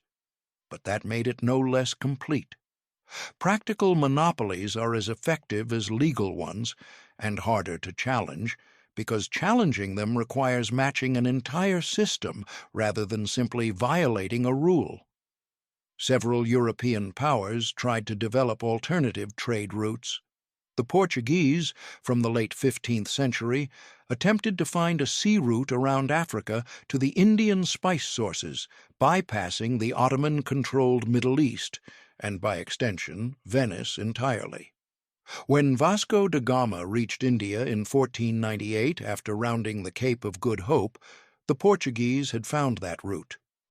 The implications were existential for Venice. If spices could be brought directly from India to Lisbon by sea without passing through the Middle East and the Eastern Mediterranean at all, Venice's role as the indispensable middleman was over. Venice did not simply accept this. The Senate debated the Portuguese threat seriously and at length. It explored the possibility of cutting a canal through Egypt to connect the Red Sea to the Mediterranean, essentially proposing to build what became the Suez Canal 4 centuries early. The Ottoman Sultan, to whom Venice proposed this project, was interested enough to commission engineering surveys. The canal was not built. The reasons were a combination of political, technical, and financial obstacles that proved insurmountable at the time. And the Portuguese route, though it eventually did destroy the Venetian spice monopoly, did so more slowly than the dramatic historiography suggests. The Portuguese route was cheap in terms of customs duties, but enormously expensive in terms of ship losses, voyage times, and mortality among crews. For much of the 16th century, the two routes coexisted, and Venice's spice trade volume, while declining, remained significant. What actually destroyed the Venetian commercial empire was not a Portuguese ship. It was an Ottoman cannon. On May 29, 1453, the Ottoman Sultan Mehmed II, 21 years old, brilliant, ruthless, and educated in both Islamic and Byzantine scholarship, rode his horse through the shattered walls of Constantinople and into the greatest city in the world. The Byzantine Empire was over. After 1100 years, the eastern continuation of Rome had ended. Venice had a bailo, an ambassador, in Constantinople when it fell. He was watching from the Venetian quarter when the walls broke. The Venetian community in Constantinople, thousands of merchants, their families, their servants, their goods, was immediately in mortal danger. Many were killed or enslaved in the hours of chaos that followed the city's fall. Those who survived scrambled for ships in the Golden Horn and fled. The fall of Constantinople was, for Venice, a commercial disaster and a strategic crisis simultaneously. Commercially, the fall of Constantinople ended Venetian access to the Byzantine markets that had been the foundation of Venetian prosperity for 5 centuries. More importantly, it gave the Ottomans control of the straits connecting the Mediterranean to the Black Sea, the Bosphorus, and the Dardanelles, which meant Ottoman control of the routes through which Venetian merchants reached the grain and fur markets of the Russian hinterland and the great trading posts at the northern end of the Silk Road. Strategically, it gave the Ottomans a base of operations for naval expansion into the Aegean, the heart of the Stato da Mar. The islands and ports that Venice had held for 2.5 centuries were now surrounded by Ottoman naval power. Venice could not declare war on the Ottomans over the fall of Constantinople. The Republic was not suicidal. Instead, it sent ambassadors to negotiate.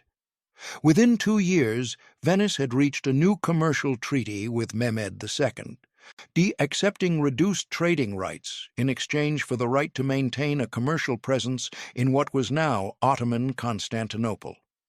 This was humiliating. 2 years earlier, Venice had been the privileged commercial partner of the world's most sophisticated empire. Now it was a petitioner for limited trading rights in what had been its own commercial domain. The Venetians accepted the humiliation because they had no choice, and because the commercial reality was that trade with the Ottomans, even on worse terms, was better than no trade at all. But Venice also prepared for war, because the Republic understood that the Ottoman advance would not stop at Constantinople. The next 50 years saw a series of wars between Venice and the Ottoman Empire that progressively stripped the Stato da Mar of its component parts. In 1470, the Ottomans captured Negroponte, the island of Euboea that Venice had held for over 2 centuries. The fall of Negroponte shocked Venice and the rest of Europe. It was the first major Venetian island possession to fall, and it demonstrated that Ottoman naval power had grown to the point where it could threaten the entire Stato da Mar. The loss of Negroponte was followed by the loss of most of Venice's Aegean island possessions in the wars of the late 15th century. The island of Cyprus, the greatest jewel of the Stato da Mar, fell to an Ottoman siege in 1571 after a heroic and brutal defense by the Venetian garrison that became one of the most celebrated military episodes in Venetian history. The fall of Cyprus provoked the formation of the Holy League, an alliance of Venice, the papacy, Spain, and several smaller Italian states, whose combined fleet met the Ottoman navy at the Battle of Lepanto in October 1571. Lepanto was the largest naval battle in Mediterranean history since the ancient world. Two fleets of roughly equal size, each around 200 warships, met in the Gulf of Patras off the coast of western Greece. The combined Christian fleet was commanded by Don John of Austria, half-brother of King Philip II of Spain. The Ottoman fleet was commanded by Ali Pasha. The battle lasted for 4 hours. It was fought with a ferocity that left both fleets devastated. But the Ottoman navy's devastation was total. Ali Pasha was killed. The Ottoman fleet lost over 200 ships and perhaps 30,000 men. The Christian fleet lost around 7,500 men killed and perhaps 50 ships. It was the greatest Christian military victory over the Ottomans in the history of the struggle. Lepanto reverberated across Europe as a thunderbolt of triumph. Pope Pius V declared a new feast day. Cervantes, who fought at Lepanto and lost the use of his left hand, called it the noblest occasion that past or present ages have seen. The poet Torquato Tasso celebrated it in verse. Titian painted it, but Lepanto changed nothing strategically. This is the bitter truth that the celebrations obscured. The Holy League won the battle and lost the war. Within a year, the Ottoman fleet had been rebuilt. The empire's resources were on a completely different scale from anything the coalition could mobilize. Within 2 years, Spain had made a separate peace with the Ottomans. Within 3 years, Venice, fighting alone, had surrendered Cyprus permanently in exchange for restored trading rights. Cyprus was gone. After nearly a century of Ottoman pressure, the Stato da Mar had been reduced to Crete, the Ionian Islands, and a handful of other positions. The strategic depth that had protected Venice's commercial position was gone. The commercial consequences were gradual but inevitable. Without control of the eastern Mediterranean's strategic positions, Venice could not enforce the terms of its commercial relationships in the way it had for centuries. Other European powers, the Portuguese, the Dutch, eventually the English, were developing their own trade routes and their own commercial networks, bypassing Venice entirely. The medieval corporation was losing its monopoly. Venice did not fall overnight. This is important to understand. The conventional narrative that the Ottoman victories and the Portuguese sea route to India destroyed Venice compresses 2 centuries of gradual decline into a single dramatic moment that never actually occurred. Venice was a deeply resilient institution, and it adapted to adversity with the same analytical competence that had built it in the first place. But adaptation is not the same as survival, and the forces that worked against Venice in the 16th, 17th, and 18th centuries were ultimately beyond the Republic's capacity to overcome. The first and most fundamental problem was structural. Venice's commercial dominance had been built on a geographical position, the tip of the Adriatic, on the natural gateway between Europe and the eastern Mediterranean, and on the specific technology of galley-based Mediterranean trade. Both of these were being made irrelevant by the development of Atlantic commercial routes and the new sailing ship designs that made long-distance Atlantic Ocean voyaging commercially viable. The Dutch and English merchants of the 16th and 17th centuries were not trading in the Mediterranean. They were trading to the East Indies by sailing around Africa, bypassing the Mediterranean entirely. They were trading to the Americas. They were developing the Atlantic economy that would dominate global commerce for the next 4 centuries. Venice was not positioned for this. The Adriatic was not the Atlantic. The galley was not the galleon. The Republic's centuries of accumulated expertise in Mediterranean commercial logistics did not translate into Atlantic commerce, and Venice did not, could not, simply reorient its entire commercial system to a different ocean. The world was changing, and it was changing in a direction that made Venice's specific advantages obsolete. The second problem was political. For most of Venice's history, the Republic had been able to manage its relationship with the great European powers by a combination of commercial indispensability, diplomatic sophistication, and the geographic protection of the lagoon. No European king would invade Venice because Venice was too useful as a commercial intermediary to destroy. This calculation changed as Venice's commercial indispensability declined. By the 17th century, Venice was no longer so valuable that great powers needed to handle it carefully. The League of Cambrai in 1508 had already demonstrated that a determined coalition could strip Venice of its mainland empire. The threat of repetition was always present. The Republic managed these threats with remarkable skill through the 17th century. The secret services continued to function. The diplomatic corps continued to produce its meticulous relazioni. The fleet was maintained, though at reduced scale. Crete, the last great possession of the Stato da Mar, was defended for 25 years, 1645 to 1669, against an Ottoman siege that consumed enormous Venetian resources before the island finally fell.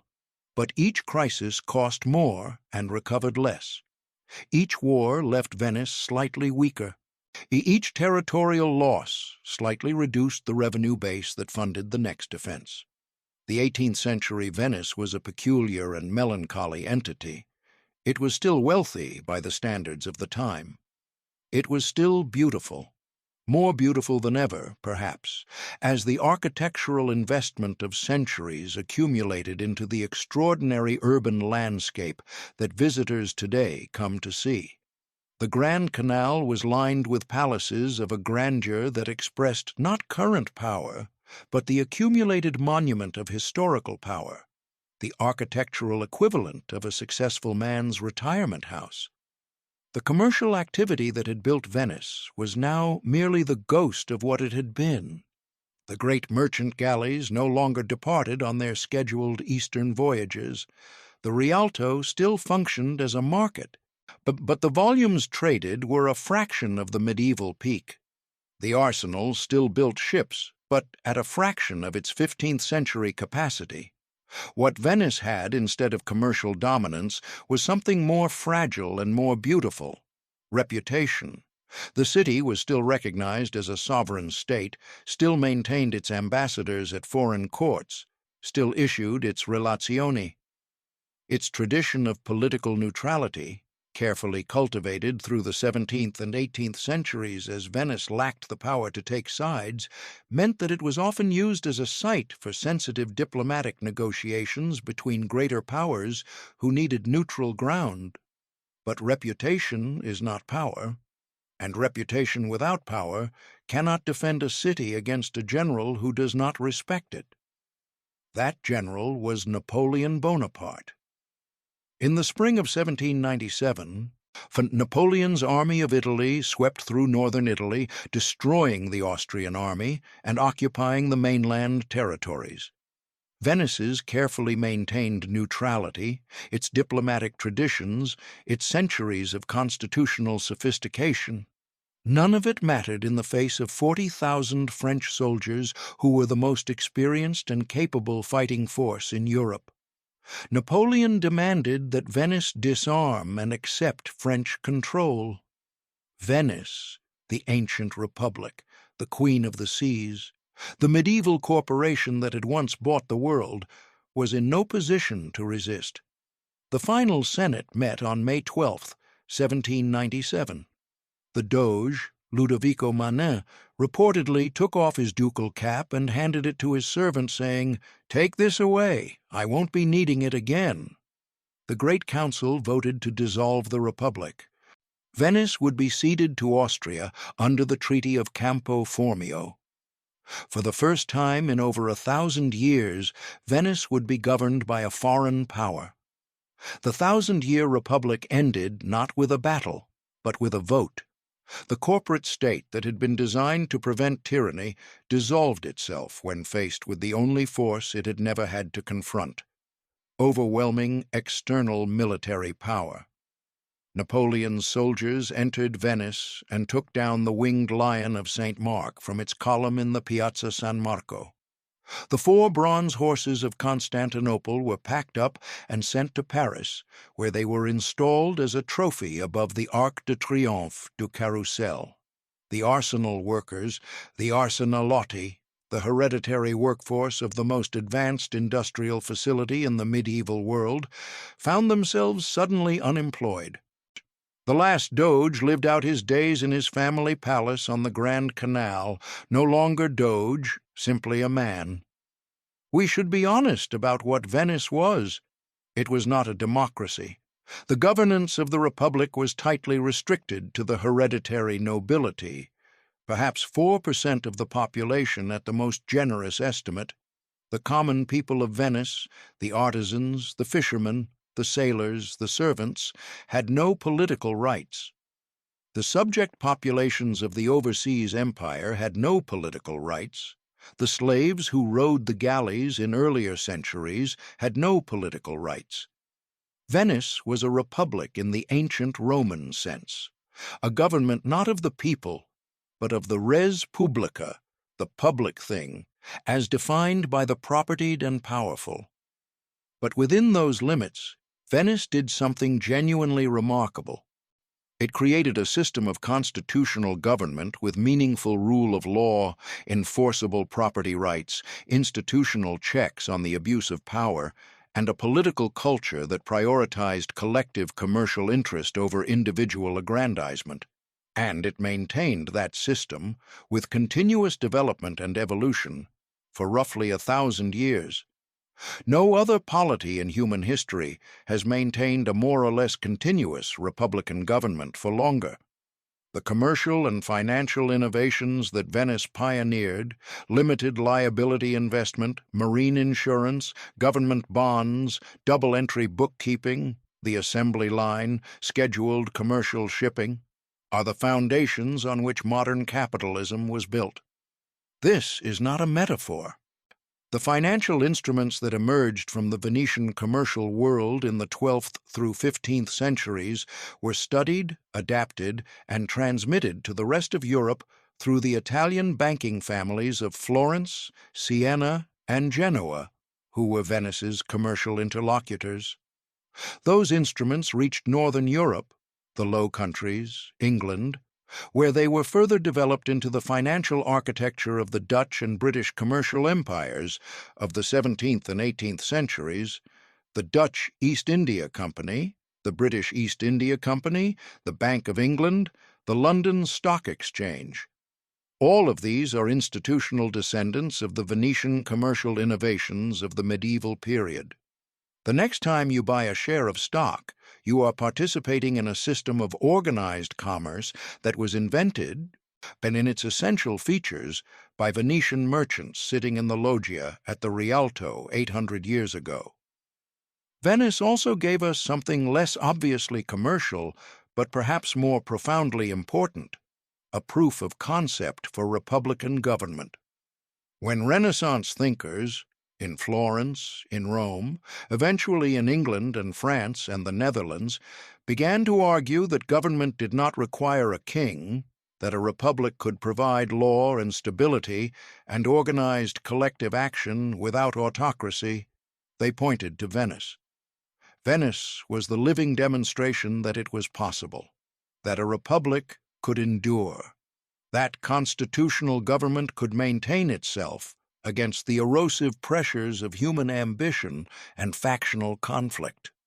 That mechanism design worked, that you could build political institutions with structural properties that resisted corruption and tyranny.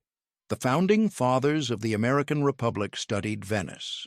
James Madison's notes for the Constitutional Convention include analyses of the Venetian constitutional system. The Federalist Papers discuss Venice as a model and a cautionary tale simultaneously. A republic admired for its longevity and constitution, criticized for the elitism of its governing class.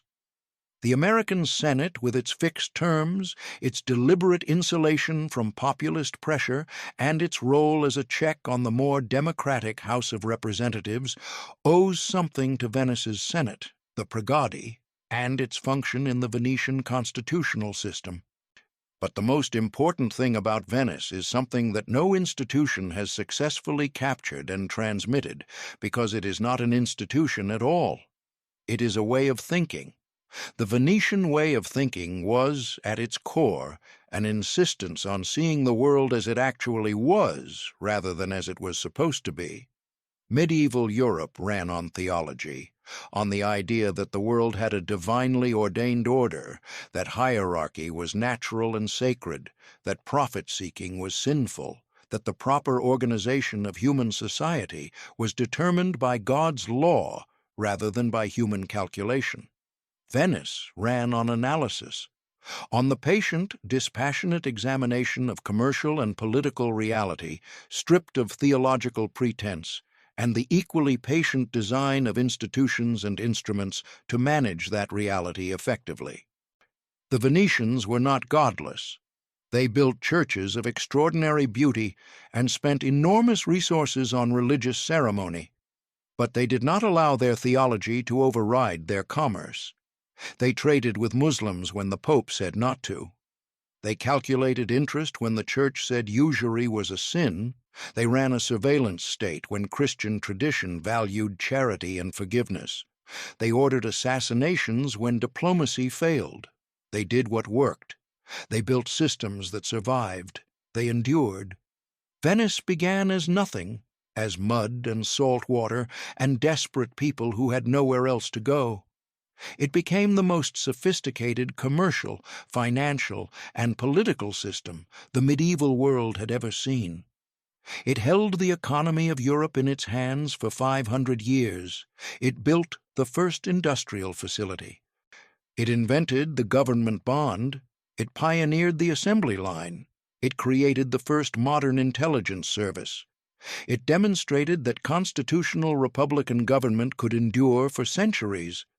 And then it declined, slowly, gracefully, with considerable dignity, over 2 centuries of irreversible change.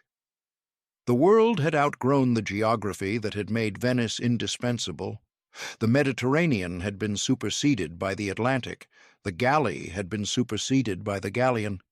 The Rialto had been superseded by Amsterdam and then London. When Napoleon's soldiers took down the winged lion from its column in the Piazza San Marco, they were not destroying a powerful state. They were archiving a historical artifact, 1,000 years of human institutional achievement finally filed away. The sinking city that tourists visit today is not a dying city. It is a monument.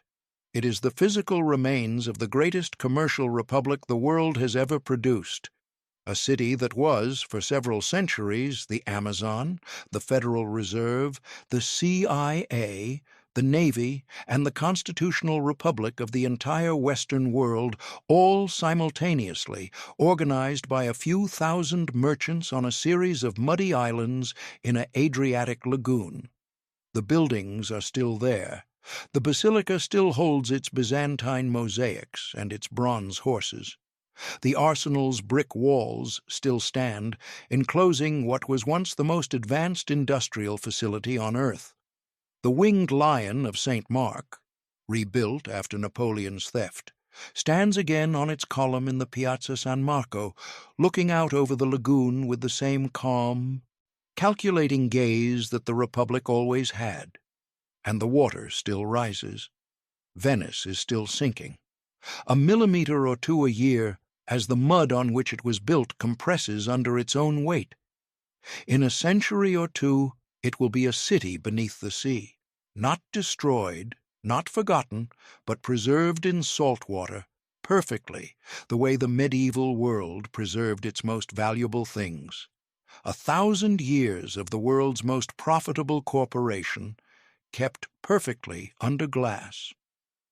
That is, in the end, what Venice always was, a perfectly preserved demonstration of what human beings can achieve when they are organized well, incentivized correctly, and allowed to pursue rational self-interest within a constitutional framework. It is the closest thing the medieval world produced to a modern state. And if you want to understand how the modern world works, how corporations function, how financial markets operate, how republics survive and why they fall, you could do worse than to start in a lagoon on the northern Adriatic coast with a group of terrified refugees who had nothing except the mud beneath their feet and the intelligence to make something extraordinary out of nothing. Thank you for watching. If you found this video worthwhile, please subscribe to my channel, where we take the romance out of history so we can see what was actually there. The sources for this video are in the description, including the ones that will tell you how to visit Venice before the sea takes it.